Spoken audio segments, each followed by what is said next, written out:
Halo semuanya, Assalamualaikum warahmatullahi wabarakatuh. Perkenalkan, kami dari kelompok 1 akan memaparkan RPS 14 Perekonomian Indonesia. Sebelumnya, pastikan kamu presensi dulu ya di kolom komentar, formatnya, nama, dan NPM. Kata orang tak kenal maka tak sayang. Oleh karena itu, izinkan saya untuk memperkenalkan anggota kelompok 1. Yang pertama ada Endang Setiorini. Yang kedua ada Fitri Kurnia. Yang keempat, Anissa Yusnita. Yang keempat, Rizky Dian. Oke, nggak usah lama-lama lagi, langsung aja cekidot ke materi pertama. Yang pertama kita akan membahas mengenai latar belakang.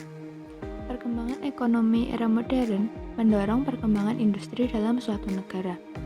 Seperti yang sudah kita ketahui, perekonomian internasional saat ini sudah sangat berkembang, ditandai dengan semakin liberalnya perdagangan internasional yang juga dibuktikan dengan pergerakan modal internasional. Perdagangan internasional sendiri penting bagi negara maju dan negara berkembang. Selain sebagai upaya untuk memenuhi kebutuhan dengan kegiatan ekspor impornya, juga untuk melancarkan arus pendapatan devisa negara. Seperti yang sudah kita ketahui, investasi asing berkembang dengan pesat, terutama pada negara berkembang.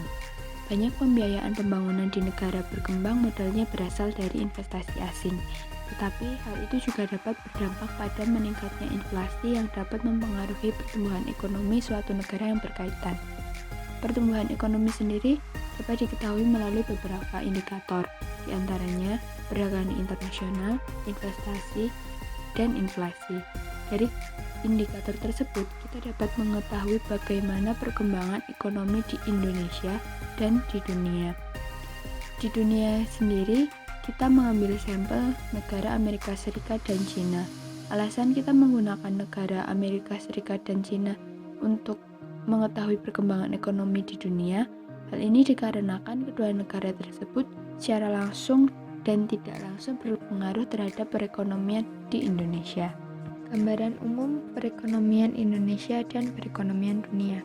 Berikut ditampilkan data pertumbuhan ekonomi triwulan tahun 2017 dan 2018 di beberapa negara. Perekonomian Tiongkok sendiri tetap stabil pasca meredanya tekanan perang dagang antara Amerika Serikat dengan Tiongkok. Hal ini karena stimulus kebijakan moneter Bank Sentral Tiongkok yang menahan suku bunga bank sentral pada level 2,25 sampai 2,50%. Pada triwulan 4 tahun 2018, inflasi Tiongkok mengalami peningkatan. Hal ini disebabkan karena perlambatan ekonomi Tiongkok sebagai dampak meningkatnya eskalasi perang dagang dengan Amerika Serikat. Tingkat pengangguran di Amerika Serikat dan Jepang mengalami kenaikan. Di Amerika disebabkan karena pertumbuhan angkatan kerja yang belum mendapat pekerjaan. Sementara di Jepang, sebagian disebabkan oleh diterbitkannya undang-undang yang mendorong kenaikan jumlah. Berikut ditampilkan data pertumbuhan ekonomi Indonesia triwulan pada tahun 2017 dan 2018. Ketidakpastian perekonomian global masih menjadi tantangan bagi perekonomian Indonesia hingga akhir 2018. Pertumbuhan ekonomi Indonesia sendiri dipengaruhi oleh perlambatan kondisi perekonomian global dan juga volume perdagangan dunia yang menurun akibat adanya perang dagang antara Amerika dengan Tiongkok. Secara regional, rata-rata pertumbuhan ekonomi mengalami pertumbuhan positif, kecuali pertumbuhan di Maluku dan Papua. Neraca perdagangan internasional triwulan 4 tahun 2018 mengalami surplus. Hal ini dipengaruhi oleh surplus transaksi modal dan finansial yang lebih tinggi, meskipun neraca transaksi berjalan mengalami defisit yang lebih besar. Awal triwulan 4 tahun 2018, nilai mata uang rupiah melemah terhadap dolar. Hal ini dipengaruhi karena tekanan yang berasal dari faktor eksternal, seperti peningkatan ketidakpastian global, termasuk di dalamnya ketegangan hubungan dagang Amerika Serikat dan Tiongkok, peningkatan suku bunga The Fed, serta fluktuasi harga minyak mentah. Pada akhir triwulan 4, nilai tukar rupiah mengalami penguatan. Hal ini dipengaruhi oleh peningkatan aliran masuk modal asing. Perdagangan internasional. Di sini kita akan membahas tentang ekspor dan impor, terutama ekspor dan impor barang dagangan. Kita di sini juga nanti akan menjelaskan tentang neraca perdagangan dari ekspor dan impor barang dagangan tersebut. Dari grafik 20 negara dengan nilai ekspor terbesar di dunia, dapat dilihat bahwa Cina atau Tiongkok menempati posisi pertama dengan nilai ekspor sebesar 2,3 triliun dan kemudian diikuti oleh Amerika Serikat dengan sebesar nilai ekspor 1,5 triliun. Ini pada tahun 2017.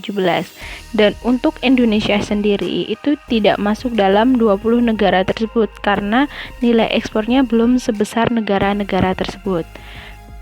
Dari grafik nilai ekspor dan impor barang dagang Indonesia, Cina, dan Amerika Serikat tahun 2014 sampai tahun 2018, dapat dilihat bahwa Indonesia memiliki nilai ekspor dan impor barang dagangan yang jauh berbeda dengan Cina dan Amerika Serikat.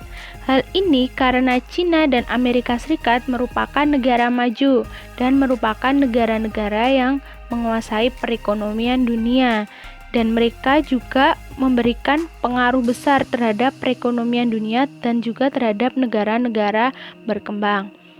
Ekspor negara Cina bisa menjadi ekspor yang paling besar karena di negara Cina itu banyak produsen yang mampu menghasilkan barang dagangannya itu dengan biaya yang rendah, jadi mampu mengalokasikan dananya itu dengan baik. Untuk lebih jelasnya, kita akan menjelaskan satu persatu dari ketiga negara tersebut terkait kegiatan ekspor dan impornya. Yang pertama adalah Indonesia. Jika dilihat dari total perdagangan barang dagang dan total perdagangan layanan atau jasa di Indonesia, bisa dilihat bahwa yang biru itu menandakan total perdagangan barang dagang dan yang orange itu menandakan total perdagangan layanan di Indonesia. Di mana total perdagangan barang dagang di Indonesia itu dia itu bersifat fluktuatif dari tahun 2015 sampai tahun 2018 dan trade balance-nya itu cenderungnya itu surplus karena nilai ekspornya itu lebih besar, meskipun pada tahun 2018 itu dia defisit karena nilai impornya lebih tinggi. Tetapi jika kita lihat total perdagangan layanan atau jasanya di Indonesia, dia itu trade balance-nya itu cenderung defisit karena nilai impornya dari tahun 2015 sampai tahun 2016 itu dia lebih besar daripada nilai ekspornya. Untuk lebih jelasnya, di situ terdapat tabel top komoditas ekspor dan impor Indonesia dalam jutaan US dollar. Kita memilih beberapa komoditas yang menjadi unggulan Indonesia selama 5 tahun dari tahun 2014 sampai tahun 2018. Dan pada tahun 2018, komoditas ekspor terbesar Indonesia adalah batu bara yang diolah menjadi briket, avoid, dan bahan bakar padat serupa yang diproduksi dari batu bara. 3 tujuan teratas untuk ekspor barang dagang Indonesia adalah Cina, Jepang, dan Amerika Serikat. Itu pada tahun 2018. Dan pada tahun 2015 hingga tahun 2017, komoditas ekspor terbesar Indonesia adalah kelapa sawit dan fraksinya. 3 tujuan negara teratas adalah Cina, Jepang, dan Amerika Serikat. Tetap masih sama negaranya. Pada tahun 2014, komoditas ekspor terbesarnya itu sama pada tahun 2018, yaitu batu bara yang diolah menjadi briket, avoid, dan bahan bakar padat serupa yang diproduksi dari batu bara. Tetapi negara tujuan teratasnya itu berbeda, yaitu Jepang, Cina, dan Singapura. Itu untuk komoditas ekspor barang dagangan Indonesia. Dan untuk impornya sendiri dari tahun 2014 hingga tahun 2018, komoditas impor terbesar Indonesia adalah minyak bumi selain minyak mentah, dan 3 mitra teratas Indonesia untuk impor barang dagangan tersebut adalah Cina, Singapura, dan Jepang. Ya, akan membahas tentang ekspor dan impor dari negara Cina. Dari grafik total perdagangan barang dagang dapat dilihat bahwa total perdagangan barang dagang di Cina itu dia lebih banyak ekspornya, yang berarti trade balance-nya itu adalah surplus. Itu dari tahun 2005 sampai tahun 2017. Dan jika dilihat dari total perdagangan layanan atau jasanya di Cina, dia itu bersifatnya itu mengalami penurunan, di mana impornya itu dari tahun 2015 sampai tahun 2017 itu selalu mengalami peningkatan sehingga trade balance-nya itu terjadi defisit. Kita juga mengumpulkan beberapa top komoditas ekspor dan impor barang dagang Cina dalam miliar dolar. Nah, dari tahun 2014 hingga tahun 2017, komoditas ekspor terbesarnya Cina adalah peralatan listrik untuk telepon saluran atau telegrafi saluran. Dan 3 tujuan teratas untuk ekspor barang dagang Cina adalah Amerika Serikat, SAR Hong Kong, dan Jepang. Dan untuk impornya sendiri dari tahun 2015 hingga tahun 2017, komoditas impor terbesar adalah sirkuit terpadu elektronik. 3 mitra teratas untuk impor barang dagang adalah Republik Korea, Jepang, dan Amerika Serikat. Dan untuk tahun 2014, komoditas impor terbesarnya Cina adalah minyak petroleum dan minyak yang diperoleh dari mineral bitumen dan minyak mentah. 3 mitra teratas untuk impor barang dagangannya yaitu masih sama, Republik Korea, Jepang, dan Amerika Serikat.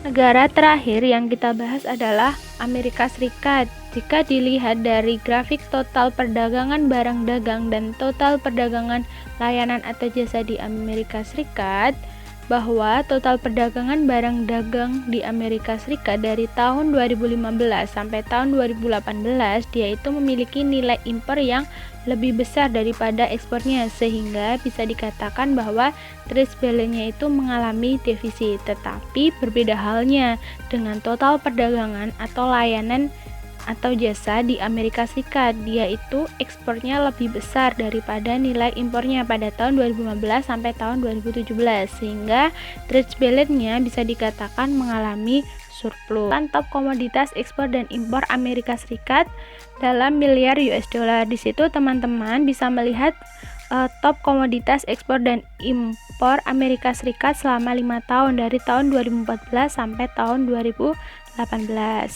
Dari tahun 2014 hingga tahun 2018, komoditas ekspor terbesarnya Amerika Serikat adalah komoditas tidak ditentukan menurut jenisnya. 3 tujuan teratas untuk ekspor barang dagang Amerika Serikat adalah Kanada, Meksiko, dan Cina. Dari tahun 2015 sampai tahun 2018, komoditas impor terbesar adalah mobil, motor, dan kendaraan bermotor lainnya yang dirancang khusus untuk transportasi. 3 mitra teratas impornya pada tahun tersebut sama seperti mitranya pada ekspor, yaitu Cina, Meksiko, dan Kanada. Pada tahun 2014, komoditas impor terbesarnya Amerika Serikat adalah minyak bumi dan minyak yang diperoleh dari mineral bitumen, minyak mentah.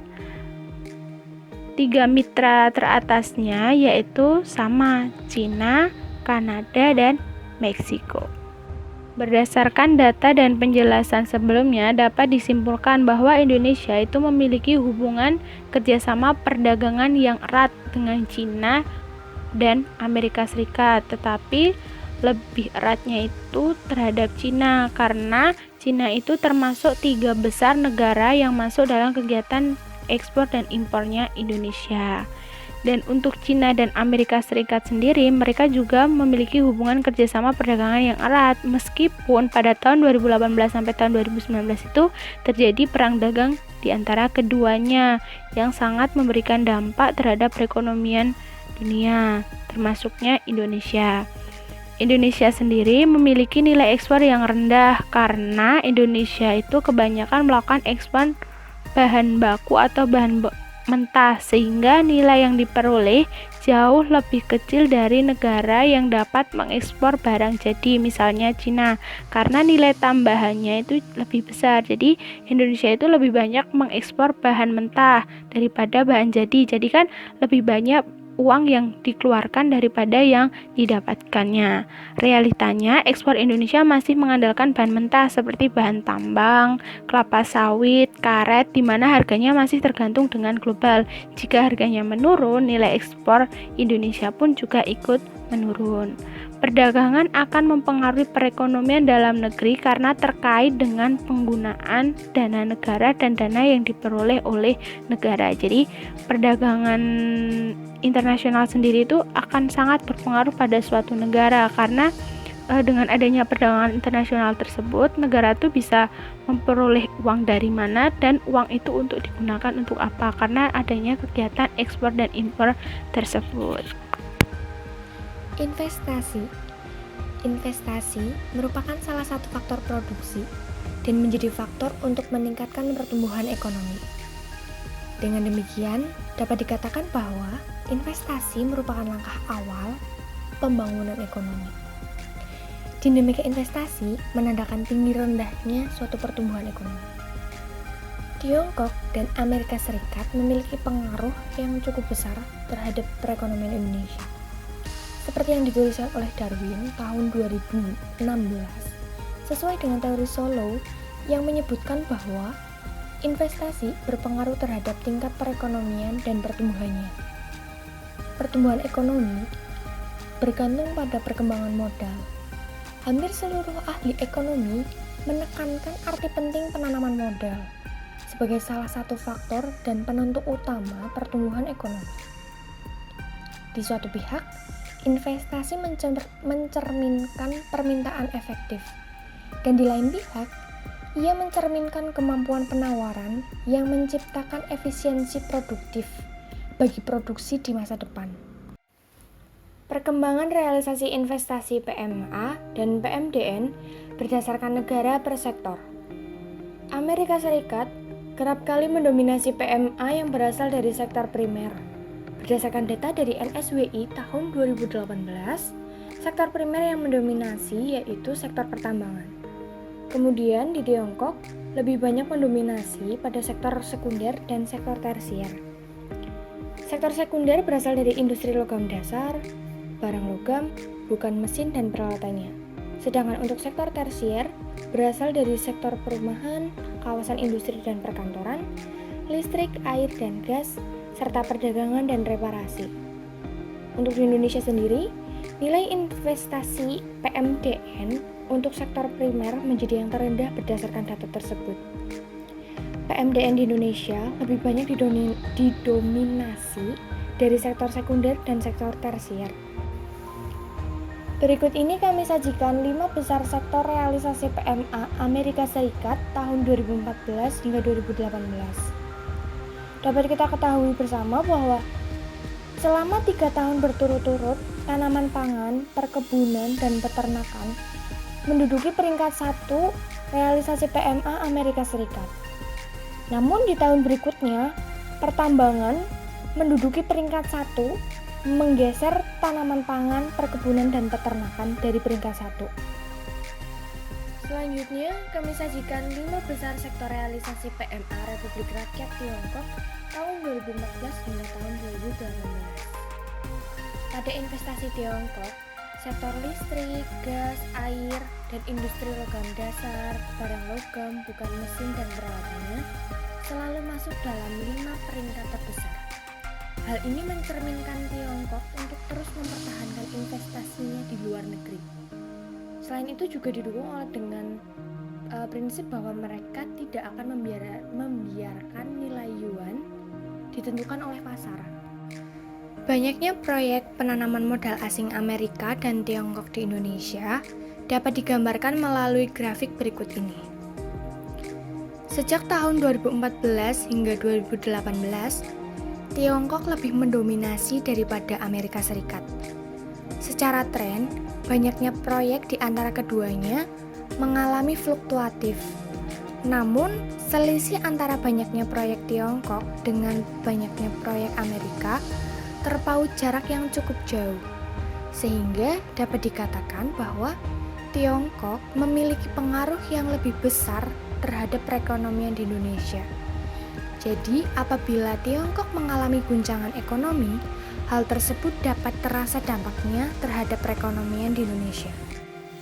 Perkembangan ekonomi Indonesia dan dunia yang dilihat dari tingkat inflasi, yang mana inflasi sendiri merupakan sebuah peristiwa moneter yang memperlihatkan kenaikan harga suatu barang secara terus-menerus.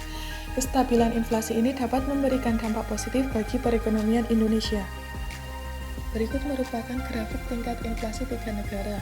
Untuk Cina dan Indonesia dari tahun 2014 hingga tahun 2018 menunjukkan inflasi yang fluktuatif. Dan untuk Amerika Serikat dari tahun 2015 hingga tahun 2018 mengalami kenaikan.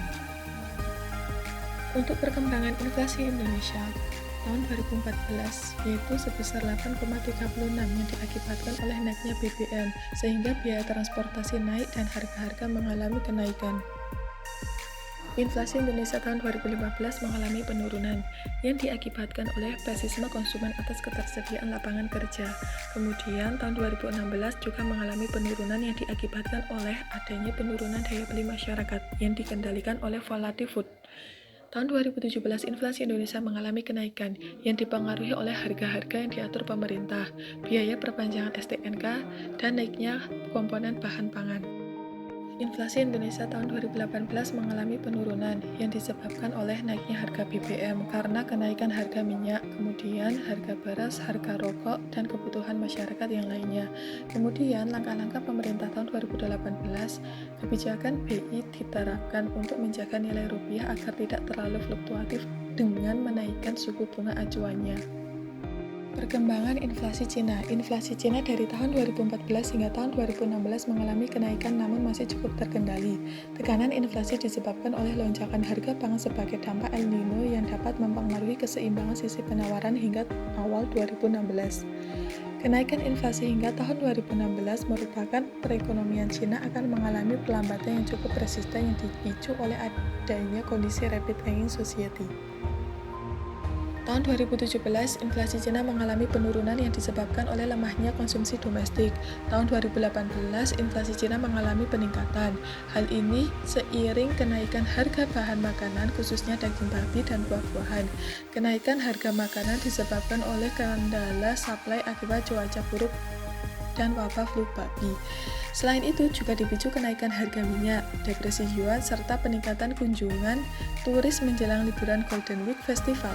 Di sisi lain, dampak kenaikan tarif impor produk Amerika Serikat yang diberlakukan sejak 6 Juli 2018 terhadap inflasi Tiongkok masih terbatas sebagai pembalasan atas barang AS. Selain itu, inflasi Cina kembali meningkat karena adanya perang dagang.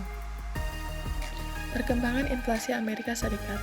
Stimulus fiskal pemerintah berupa pengurangan pajak dan peningkatan belanja disertai dengan perbaikan sektor tenaga kerja menjadi faktor pendorong utama. Kebijakan stimulus fiskal di tengah perbaikan ekonomi Amerika Serikat bersifat prosiskal meningkatkan resiko kenaikan inflasi. The Fed telah menaikkan suku bunga Fed Fund Rate sebesar 200 bps dalam 8 kali kenaikan sejak Desember 2015. Kemudian kebijakan fiskal pemerintah yang prosiskal memberi tekanan harga seperti tren inflasi meningkat sejak pertengahan 2016. Namun, pelemahan harga energi yang dipicu perbaikan produktif sel oil Amerika Serikat dan persediaan energi menahan inflasi selama 2018. Inflasi Amerika Serikat pada tahun 2014 berada di angka 1,3, yang mana tahun 2014 merupakan tahun pemulihan stabilisasi ekonomi global akibat fenomena keberangkutan Lehman Brothers pada tahun 2008. Untuk mengatasi fenomena tersebut, maka Amerika Serikat membuat suatu kebijakan ekonomi yang tidak lazim, yaitu kebijakan quantitative easing. Quantitative easing itu merupakan suatu kebijakan yang dilakukan oleh bank sentral guna meningkatkan jumlah uang beredar di pasar. Perkembangan inflasi Amerika Serikat di tahun 2015 yaitu sebesar 0,5. Penurunan inflasi berdampak dari penurunan tingkat pengangguran. Kemudian tahun 2016 ini didorong oleh penguatan kondisi neraca keuangan, kebijakan fiskal berat yang tidak lanjut pada tahun 2016, dan perbaikan pasar perumahan. Penguatan mata uang dolar, perlambatan ekonomi negara mitra dagang, penurunan investasi di bidang energi, dan pengetatan kondisi keuangan domestik di sektor tertentu. Hal tersebut juga menjadi pemicu naiknya inflasi Amerika Serikat tahun 2017. Inflasi Amerika Serikat 2017 mengalami peningkatan yang disebabkan oleh peningkatan harga komoditas terutama minyak dunia. Kemudian tahun 2018, kebijakan pemerintah Amerika Serikat memangkas pajak Dengan ekspansinya perekonomian membuat laju inflasi Amerika Serikat naik. Naiknya inflasi membuat imbal hasil US Treasury Bill bergerak naik membuat kebutuhan pembiayaan anggaran Amerika Serikat meningkat, sehingga memicu kembalinya dolar ke pasar finansial Amerika. Hasil, suku bunga Bank Sentral Dunia akan mengikuti kenaikan suku bunga untuk menahan pelarian modal. Studi kasus. Perang dagang dikenal sebagai proteksionisme dan sebenarnya merupakan tindakan yang diambil oleh pemerintah dengan pajak atau tarif. Perang dagang baru-baru ini adalah antara Amerika Serikat dan Cina. Hubungan antara Amerika Serikat dengan Cina, pada dasarnya kedua negara tersebut memiliki kerjasama perdagangan yang begitu besar. Amerika Serikat dan Cina saling melakukan ekspor dan impor barang atau jasa. Perdagangan di Amerika Serikat dalam ekspor dan impor dua arah memiliki mitra yang berbeda. Di antara mitra dagang utama Amerika Serikat, Cina dengan 15,6% adalah yang pertama. Mitra dagang Cina, Amerika Serikat dengan 17,2% adalah mitra dagang paling penting bagi Cina. Perang dagang Amerika Serikat dengan Cina. Kantor Perwakilan Perdagangan Amerika Serikat mengeluarkan tarif untuk produk-produk Cina sebagai tanggapan terhadap praktik-praktik perdagangan yang tidak adil. Presiden Trump mengumumkan telah memasukkan daftar panjang produk-produk Cina yang memacu produk-produk industri sektor-sektor yang membahas buatan Cina 2025. Pengenaan tarif inilah yang awal mula dari perang dagang antara Amerika Serikat dan Cina. Pengaruh Amerika Serikat dan Cina terhadap negara di ASEAN dan dampak perang dagang antara Amerika Serikat dan Cina. Berikut ditampilkan data ASEAN Trade by Partner Countries or Region. Terdapat persaingan antara Cina dan Amerika Serikat di negara ASEAN. Dari tabel tersebut, total perdagangannya di ASEAN, Cina lebih mendominasi ASEAN daripada Amerika Serikat. Amerika Serikat dan Cina memiliki bagian perdagangan terbesar di negara ASEAN. Namun, Cina memiliki pengaruh dan pangsa terbesar di antara negara ASEAN. Adanya perang dagang antara Amerika Serikat dan Cina memiliki dampak negatif pada ekonomi dunia dan risiko pertumbuhan global. Dampak pada ASEAN dapat bervariasi karena ketergantungan yang berbeda pada perdagangan Amerika Serikat dan Cina dan potensi kalibrasi ulang jalur produksi atau pengalihan arus perdagangan karena tarif. Negara-negara ASEAN berdasarkan ukuran pasar dan populasi memiliki tingkat kerentanan yang berbeda terhadap dampak perang dagang. Dampak perang dagang Amerika Serikat dan Cina terhadap Indonesia. Dari tabel yang ditampilkan, menunjukkan bahwa Cina memiliki pengaruh lebih besar dalam perekonomian Indonesia dengan tingkat ekspor 13,7% dan 22,8% impor. Sedangkan Amerika Serikat dengan 10,5% ekspor dan 5,25% impor, di mana impor Cina hampir 2 kali lebih besar dari ekspor Cina, sedangkan Amerika Serikat ekspornya 2 kali lebih besar dari impornya. Faktanya, Indonesia memiliki pengaruh yang beragam dari perang Amerika Serikat dan Tiongkok. Pertama, Indonesia tidak memiliki tempat yang signifikan dalam ekonomi Amerika Serikat dan tidak ada pasar bisnis yang sangat besar antara kedua negara. Namun, tarif Amerika Serikat untuk aluminium dan baja akan mempengaruhi industri Indonesia yang mengandalkan aluminium dan baja. Yang kedua, logam dasar dan barang-barang dari Indonesia ke Cina adalah ekspor penting ketiga. Tarif Amerika Serikat atas basis logam mungkin menyebabkan orang Cina lebih suka membuang ke mitra lain. Yang ketiga, perdagangan Indonesia dengan Cina sangat besar dan ekspor logam dasar Indonesia ke Cina lebih tinggi dari Amerika Serikat. Negara yang tingkat paparannya lebih sedikit dari Amerika Serikat dan Cina berada dalam situasi yang lebih aman. Maka, penting untuk memiliki lebih banyak integrasi regional untuk dampak konflik perdagangan. Dan ASEAN harus mencari pasar baru dan mengurangi ketergantungan mereka ke Amerika Serikat dan Cina. Nah gitu teman-teman mengenai materi kita kali ini. Kalau misalnya ada pertanyaan, boleh banget disiapin dulu. Nah nanti kita lanjut diskusinya lewat WhatsApp grup ya. Kami ucapkan terima kasih atas atensi yang diberikan teman-teman. Apabila ada kekurangan, kami mohon maaf yang setulus-tulusnya. Wassalamualaikum warahmatullahi wabarakatuh. See you, bye-bye.